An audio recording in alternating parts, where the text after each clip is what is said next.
To Sports Today's morning news wrap. I'm Siddharth Gulati and I'm going to bring you all the latest updates that made the headlines on different newspapers and on various digital platforms. So let's just begin with some cricket news.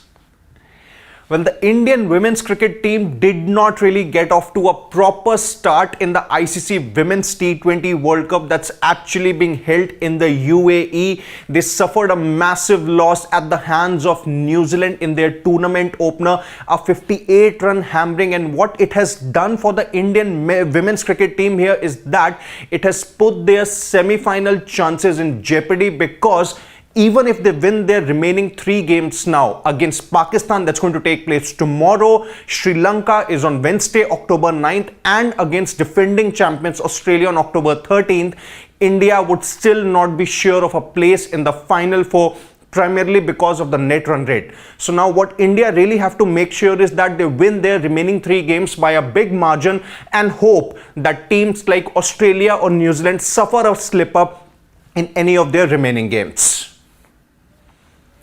Well, Sri Lanka, who lost their tournament opener against Pakistan, they suffered a 31-run loss there. They're going to take on Australia in their second game now. Well, it's a must-win game for Sri Lanka because a defeat here would all but end their chances of reaching the semi-finals.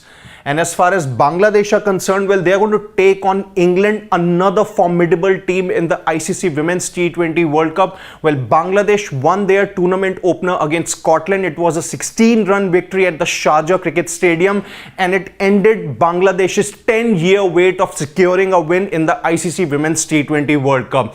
So Bangladesh would look to continue their winning momentum, while England, on the other hand, would look for a brilliant start. Well, moving to the Irani Cup tie between Mumbai and the rest of India, at the time of beginning of this live, Mumbai were 235 for 8. Their lead was around 360, which means that the Irani Cup tie between the two teams, the defending Ranji champions and the rest of India, is actually headed towards a thrilling finish. There are about 70 overs left in the contest, and if Mumbai think of declaring now, well, then rest of India will have a brilliant challenge for them and they would look to overcome it. Well, moving to some England cricket news now. England's test captain Ben Stokes is a doubt for their opening test against Pakistan that's going to begin on October 7th, which is this Monday. Well, Stokes, he had missed the home series against Sri Lanka due to a hamstring injury that he suffered in the 100, and now Stokes is currently recovering from it.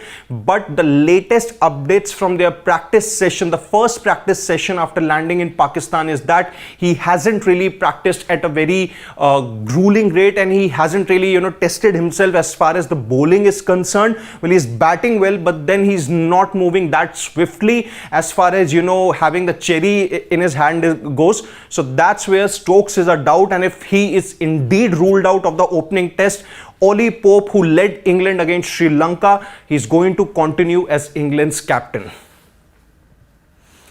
Well, moving to some South Africa cricket news here. Well, South Africa have defeated Ireland in the second ODI to take an unassailable 2-0 lead in the 3-match ODI series that's actually taking place at the Sheikh Zayed Stadium in Abu Dhabi. Well, South Africa batting first, they scored a humongous 343, riding on Tristan Stubbs' unbeaten century, and then in response, Ireland lost wickets at regular intervals and they were bundled out for 169. For South Africa, Lizard Williams was the leading wicket taker with a total of 3 scalps. And the third and final ODI, it's going to take place on October 7th, Monday, at the same venue, Sheikh Zayed Stadium, Abu Dhabi.